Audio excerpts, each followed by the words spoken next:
Dear students, in this unit we will learn about flow charts. जो आपका flow charts है उसके ऊपर आपके पास कोई लेंथी क्वेश्चन नहीं आता है कभी कभी कभी, बट इसमें एक कंसेप्चुअल क्वेश्चन पूछ लिया जाता है, तो उस चीज़ को ध्यान में रखते हुए हम इस चैप्टर को करेंगे। तो पहले फ्लो चार्ट क्या है?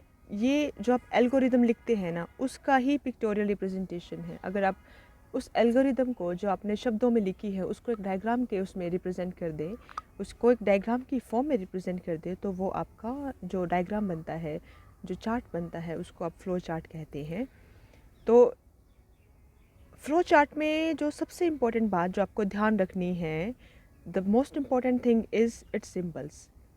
कि ऐसा नहीं है कि फ्लो चार्ट में आप हर एक ही पार्ट को एक ही सिंबल से रिप्रेजेंट करते हैं। You use a series of symbol to represent different things in that flow chart.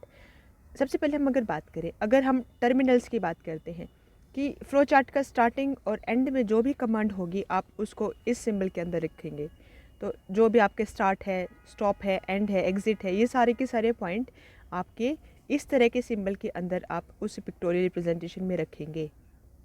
उसके बाद जो आपको इनपुट लेनी है कि आप कुछ चीज़ रीड कर रहे हैं, अगर मैं फोर्ट्रन की बात करूँ तो रीड और राइट वाली जो कमांड्स हैं वो एक पैरेललोग्राम तरह के जो आपका सिंबल है उसके अंदर जाती है।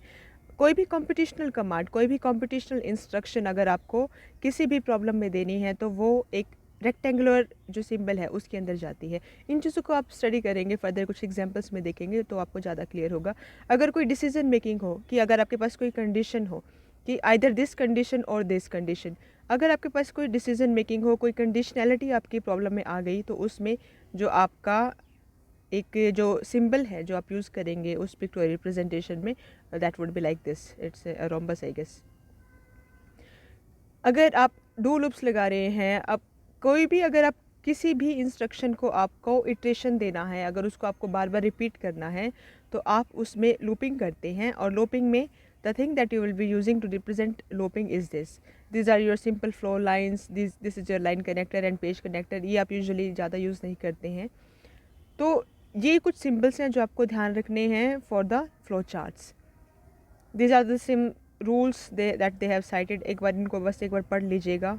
आई don't find anything of that importance in it. उसके बाद हम बात करते हैं एडवांटेजेस फ्लो चार्ट की। ठीक है, बेटर अंडरस्टैंडिंग है, आप एक इफेक्टिवली एनालिसिस कर सकते हैं, और जो आपका प्रोग्राम है उसका प्रॉपर डॉक्यूमेंटेशन होता है, कोडिंग अच्छी होती है। तो ये सब जो आपके एडवांटेजेस डिसएडवांटेजेस एक बार आपके जो फ्लो चार्ट्स के दे रखे हैं, just go through this once. इसमें कुछ समझाने वाला I don't see anything in it.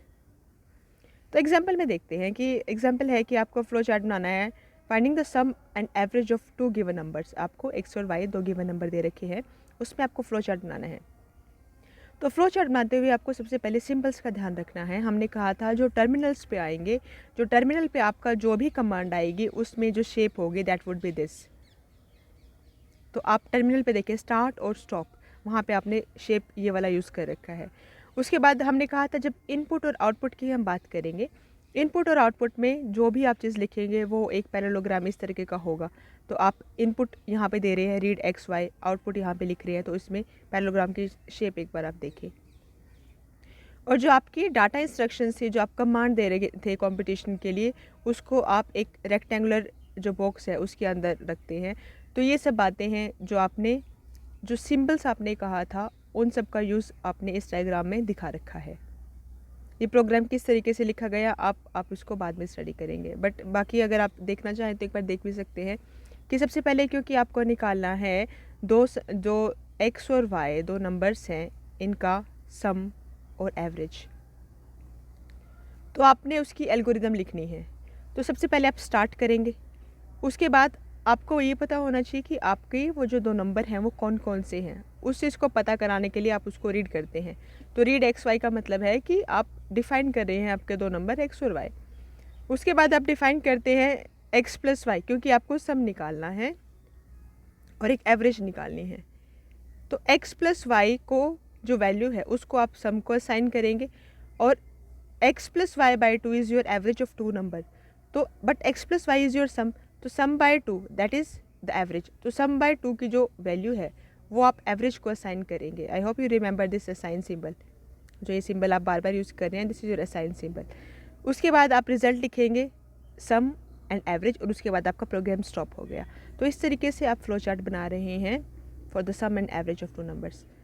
इसमें है कि आपको ये बताना है, एक फ़्लो चार्ट ड्रॉ करना है दो नंबर सी एंड बी का, और आपको ये बताना है कि डिसेंडिंग ऑर्डर में आपके नंबर हैं and you have to assign the larger number to big and the smaller number to small.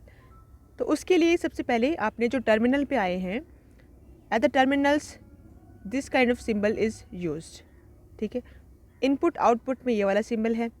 अब आपको इसमें एक डिसीजन मेकिंग भी करनी है। आपको ये बताना है, you started with taking A and B, तो आपने स्टार्ट किया, रीड किया ए और बी को। उसके बाद आपको एक डिसीजन लेना है, क्योंकि आप में असेंडिंग और डिसेंडिंग इसमें बताना है। आपने कहा कि is A less than B, if yes then you have to go to this way, if no then you have another way. तो जब भी आप डिसीजन मेकिंग करते हैं तो उसमें जो आपका सिम्बॉलिक रिप्रेजेंटेशन है, दिस इज़ इट। तो इस तरीके की सिम्बॉलिक रिप्रेजेंटेशन आप यूज़ करते हैं, तो इसमें आपने इसलिए ये वाला सिंबल यूज़ कर रखा है। उसके बाद अगर आपका a is less than b है, तो इसका मतलब क्या हुआ कि you will assign a to the small and b to the big value, ठीक है। अगर ये नहीं है तो आपका जो स्मॉल है वो b जाएगा और बिग a जाएगा, और इसी तरीके से आपके रिजल्ट्स आएंगे। Then you will write big and small and you will stop the programme.